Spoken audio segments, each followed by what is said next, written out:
Kaleshwaram project total cost 1,47,000 కోట్లు అయ్యే సూచనలు స్పష్టంగా అవపడుతుంది.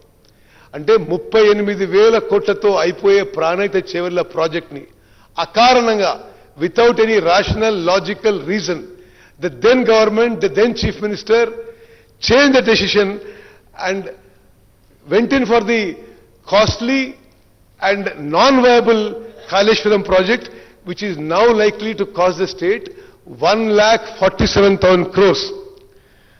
ఇప్పుడు జరిగిన సంఘటన గురించి మనం వస్తే 21 అక్టోబర్ 2023న అంటే ఆనాడు రాష్ట్రంలో టీఆర్ఎస్ ప్రభుత్వం ఉంది.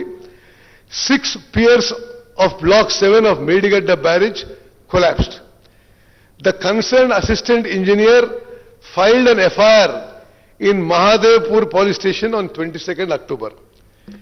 Now, ఇప్పుడు ఆ బ్యారేజ్ కొలాప్స్ అయ్యే నాటికి ఆ 3 బ్యారేజ్ల వల్ల ఈ రాష్ట్రానికి మరి ఎంత ప్రయోజనం జరిగిందో, ఎంత లిమిటెడ్ ప్రయోజనం జరిగిందో కొంత లెక్కల ద్వారా మరి మీ ద్వారా సభకి యావత్ తెలంగాణ ప్రజానీకానికి తెలియజేస్తున్నాం. అధ్యక్ష, కాళేశ్వరం ప్రాజెక్ట్ కట్టినప్పుడు సంవత్సరానికి 195 టీఎంసీలు లిఫ్ట్ చేస్తామని చెప్పి పదే గత ప్రభుత్వంలో పెద్ద మనుషులు ప్రకటించారు. 195 టీఎంసీ పర్ ఇయర్. వాస్తవంగా ఎంత లిఫ్ట్ చేసిండ్రు?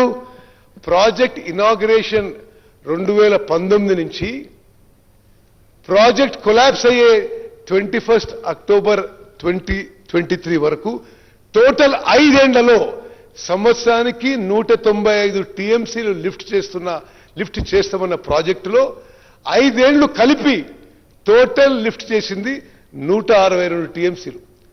162 టీఎంసీల్లో 32 టీఎంసీలు మళ్ళీ సముద్రంలోకి వదిలిపెట్టారు. So balance left for irrigation was 130 TMC over 5 years. అందులో నార్మల్ లెక్కల ప్రకారం 10% ఎవాపరేషన్ లాస్ ఉంటే net water available in 5 years from Kaleshwaram project was 114 TMC. అధ్యక్ష, these are official figures drawn from the irrigation department records.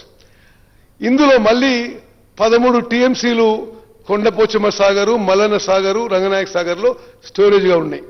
అంటే total 5 ఏళ్లలో మరి 1,00,000 కోట్లతో కట్టిన కాళేశ్వరం ప్రాజెక్టు ద్వారా తెలంగాణ రాష్ట్రానికి ఉపయోగపడ్డ నీళ్లు 101 టీఎంసీ.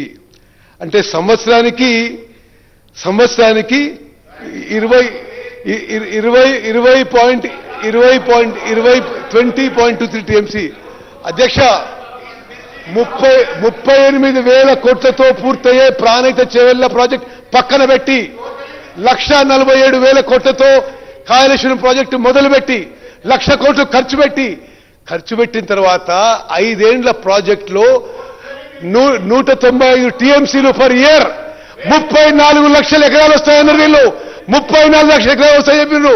18 లక్షల ఎకరాలు కొత్త ఆయకట్టు, 16 లక్షల ఎకరాలు స్టెబిలైజేషన్ అని చెప్పడం జరిగింది. వాస్తవంగా 5 ఏళ్ల పాటు వచ్చిన నీళ్లు 101 టీఎంసీ. అంటే సంవత్సరానికి 20.2 టీఎంసీలు. అంటే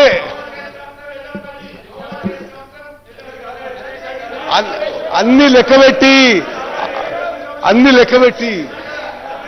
హరీష్ రావు గారు అంటే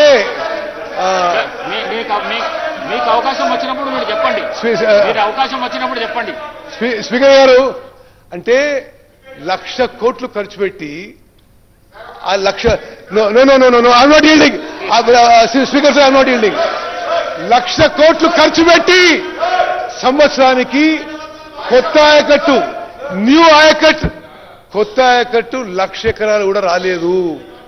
స్టెబిలైజేషన్ ఇంకో 1,00,000 ఎకరాలంటే మొత్తం కలిపి 1,00,000 కోట్లు ఖర్చు పెట్టి 2 లక్షల ఎకరాలకు కూడా నీళ్లు సరిగ్గా ఇవ్వలేకపోయిండ్రు. 1,00,000 కోట్లు ఖర్చు పెట్టిన ప్రాజెక్టు 4 ఏళ్లలో కూలిపోయింది. అధ్యక్ష, స్వతంత్ర భారతదేశంలో ఇంత పెద్ద man made disaster financial disaster ఏ రాష్ట్రంలో కూడా జరగదని చెప్పి నేను మనం చేస్తున్నా.